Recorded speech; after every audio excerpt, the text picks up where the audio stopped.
According to CNN Health investigation revealed that each additional hour of social media use was equivalent to a 13% increase in prevalence of experiencing weight-related bullying.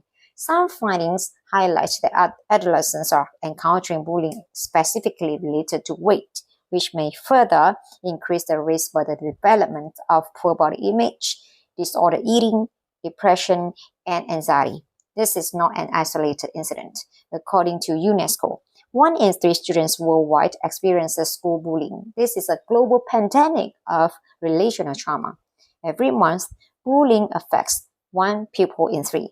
Cyberbullying is also increasingly widespread, now affecting 1 child in 10.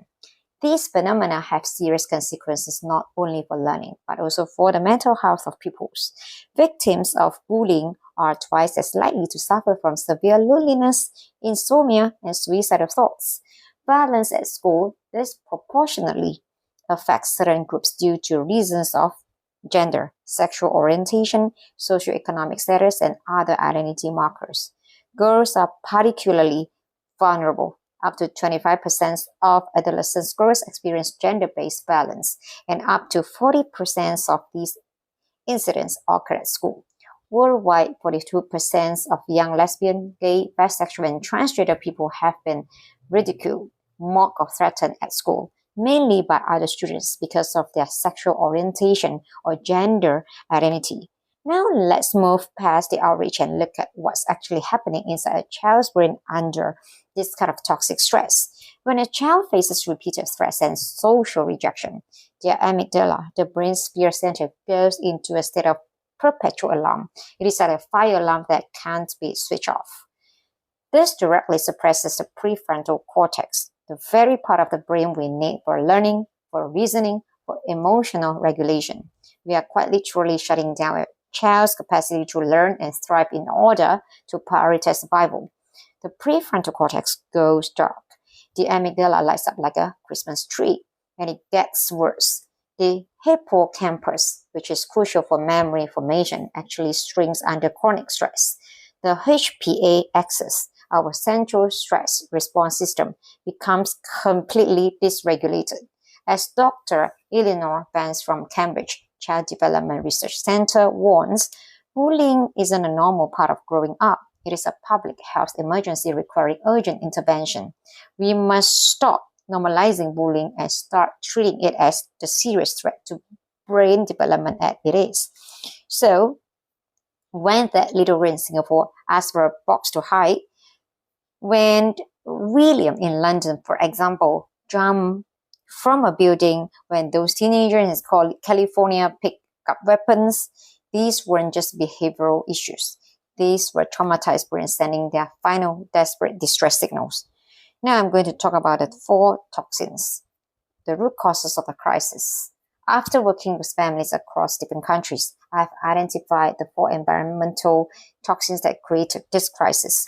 The first is the digital wasteland, where screens have replaced human connection and children learn empathy from algorithms instead of eye contact. The second is the relational desert, where achievement is valued over character and children see peers as competitors rather than companions. The third is the educational void, where systems prioritize compliance over curiosity, systematically stamping out the very genius we claim to nurture. And the fourth is the internal storm, where anxiety becomes the baseline, shutting down the prefrontal cortex where genius actually lives. And here's what most people miss. The bully's brain is just as damaged as the victim's. One is acting out pain, the other is internalizing it. Both are losing their genius potential. Both are victims of the same toxic environment. Now I'm going to clarify the parenting detox protocols. Phase number 1. Now let me show you the way out. This is where we stop blaming children and start detoxifying their environment. In phase 1, the environmental cleanse. We systematically remove these toxins. I worked with one family in Singapore who replaced 30 minutes of evening screen time with cooking dinner together. Within 2 weeks, their son started opening up about the bullying he was witnessing at school. Another family in Malaysia created what I call a connection corner with board games and art supplies. And it became the space where their daughter finally felt safe enough to share that she was being targeted online. This isn't about taking things away. It is about replacing toxic inputs with nourishing ones. It is about creating what I call connection-rich environments where children's brains can finally calm down enough to start healing. Once we have cleaned the environment, we move to phase number 2, building empathy ecosystems. This is where we create new neural pathways. I teach families to implement what I call feeling circles, regular times where family members practice naming emotions using emotion charts and cards. One young bully I work with in Malaysia also learned to identify his anger as what it really was, frustration and helplessness, and found healthy ways to express it for the first time. We also create conflict resolution rituals. One family I work with implemented the 2-minute rule. When conflicts arises, each person speaks for 2 minutes without interruption. This simple practice transformed their communication patterns almost overnight. Another family used what I call the talking stick method during family meetings, ensuring everyone feels heard and respected. And now, for the most exciting part is the phase number 3. It's what is called genius activation. This is where we systematically awaken the 7 inner geniuses in every child. For example, the bullied child who hid in a box, how to activate her resilient empath. It can be done through journaling and therapy. She can, disappear and not want to go to school, right? So we should use that kind of method for her to be able to have that empathy for herself and go back to school.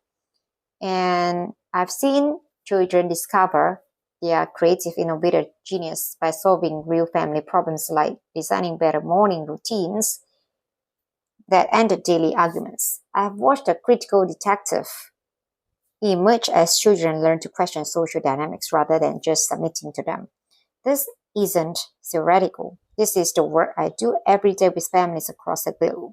But parents can't do this alone. We need systematic change.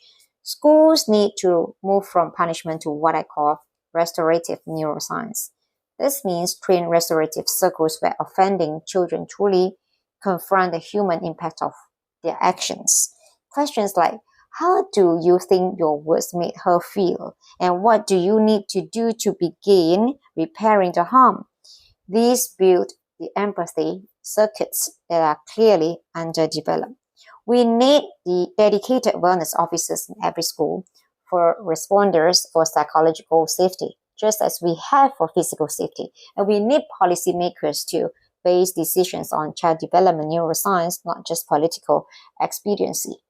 That little girl's request for her box was her brain's desperate attempt to create a boundary, a safe container that the world had failed to provide. Right? So, from the story, the true story I'm sharing with you, it was just a neurological intervention that I'm going to implement when it comes across to this kind of scenario.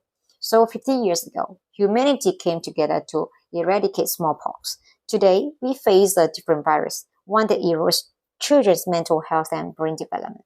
From Singapore to London, from Tokyo to California, we need the same determined global response. Your home can become the antidote. Start with one detox today. Maybe it is device-free dinners or a feeling circle. Then watch as your child's true genius begins to emerge, because our ultimate duty isn't to raise academically proficient children, is to foster environments where every child's brain can develop without being hijacked by fear.